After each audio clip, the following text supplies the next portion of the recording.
I don't know if you've thought about this at all, but I'm imagining you have.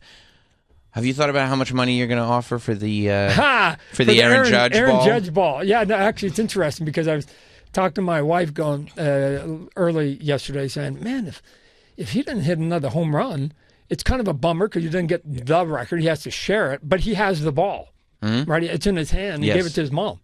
So I go, if he hits one more and it doesn't land in a bullpen and go off or ricochet off a wall, all of a sudden he doesn't have the ball, right? And so that matters a little bit sometimes to the players because I ran into it because I own the top 3 home run balls, right? Yeah. Barry Bonds 73, McGuire 70, and Sammy Sosa 66. I have all 3 of those balls. So, but every time I ran into Barry Bonds, I used to do some work with him, and when we making tours and stuff, he always used to go, Todd, when are you going to give me my ball back, right? And I was like, Barry, you hit 72 the day before, and it hit the wall, and it went into the bullpen, and they gave it to you. You had the record, and you had the ball. Yep. You could have sat out the last day. You could have bunted, done anything. Right. No, right? No, I'm going to play, and I'm going to hit one more last one off a knuckleball, and he puts one out, and I go, so this is on you. This is Smokey Bear. Only you. Right. Barry, you could have done it. You could have solved this problem by not playing that last day. So it would be interesting once it all sort of calms down to ask Aaron, would it be cool if he actually had the ball? The answer has to be, of course, yes, right? He'd want that ball. Yeah. So I doubt the kid in Texas is going to give it up that freely because the reality is there's a value to it, and it's a big value. He's also an investment banker. Yeah. Oh, shit. Okay. Sorry, Aaron, you're not getting it. So yeah, he'll figure it out. And are you going to try to buy it? It depends where it comes up. I'll probably be sniffing around the edges like I always am. And next thing you know, oops, I've got another one. Do you say I have to get this ball? Like I have to have it, or if it happens to happen? No, because he's negotiating already. By the way, I know he is. He is already negotiating. No, because it's an American League record. It's not a Major League record. That's true, right? And so it's interesting. Like if I had it, then I can go. I've got the Major League record, the National League record, and the American League record. I can make a story out of that. Yeah. Somebody else who keeps it, whether it's this gentleman or somebody else buys it. They've got the American League record. Oh yeah?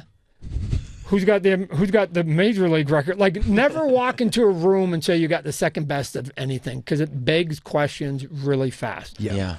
Where's the best, right? Like nobody wants to talk about second best on. So I think it would be a nice addition to my collection. I think somebody in New York, if it goes up for auction, is going to pay a premium for it because it's New York. Yes. Right? And some law firm is going to go, I want that ball in my lobby. Right? And so they're going to overspend it. I thought there would be an upcharge on it too if he won the Triple Crown, because I was paying attention to that long before the radio people were talking about it. I go, if he gets a Triple Crown and sets American League record, that's a unicorn season. Yeah. I mean, Babe Ruth didn't do that. Hank Aaron didn't do that. Like nobody. Like we're talking about a one of a kind season that would add to that ball. But anyways, We'll see. I keep telling my wife I won't come home with these balls, and then I do. Does the steroid scandal and the fact that they're treating this ball differently now, since they're kind of all acknowledging this is the clean one? Yeah. Does that change your perspective? No. And here's why. We're in the eye of a storm with that conversation, and as we get further and further away from it, the next generation and generation out of that's not going to care, right? They're just going to go, hey, watch this. Watch Grandpa Bobby, right? He's sitting in there. He's 98 years old. Just go up to him and say steroids and watch him twitch. He can't even talk. He drooled, but you say steroids and he twitches. I don't know why he twitches, but he just twitches. The young kids are going to go, you're just jealous because they hit 70. And the guys can only hit 40 now, right? Ty Cobb, I'm sure if you were there in real life, was an SOB. I'm sure that he was everything and more. You know what he is to the kids 100 years later? A badass. Comes in with his spikes high, right? Sharpens his spikes, and he's a badass. Back then, he was like non gratis to a lot of people. I think the steroids and the bonds and all that, they're going to just go 73. It's cool, right? So here's what I know, and maybe I'm completely biased. You can hold your breath all you want. You can stomp your feet all you want. You can talk about asterisks all you want. I'm only going to say one thing to you. Go to the Major League Record Book.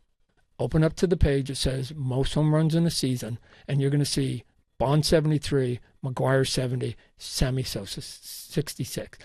They're not going away. And who's got those balls? I've got them. Boom. But they're not going away, and they're not changing no matter how much you want to be angry about it. Those records are in the books, and they will not be altered. And even Maris had an asterisk because of the extra 9 games he had. Correct. So they played 154 games before the 61 season, and then they expanded into 1961 because they added 2 new teams, the Washington Senators and the California Angels, and they went to 162.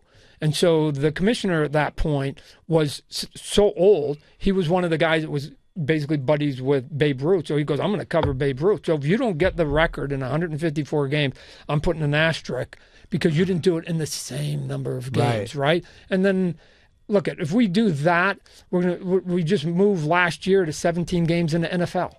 Right? From 16, and before 16 it was 14, and before 14 it was 12. We're going to start playing this game. We're going to have to put asterisks all over a lot of sports. They used to play 40 games in the NHL, then they'll play 80. Right? Come on, right? Yeah. We can't play this game that you don't like something. So will there be people going, this is the clean ball, go ahead and buy it? You can do it. You can say that story all you want. You can even yell it. On page 55 of the Major League Record Book, it's not going to say that. Though. That's true. It's not going to be true. So.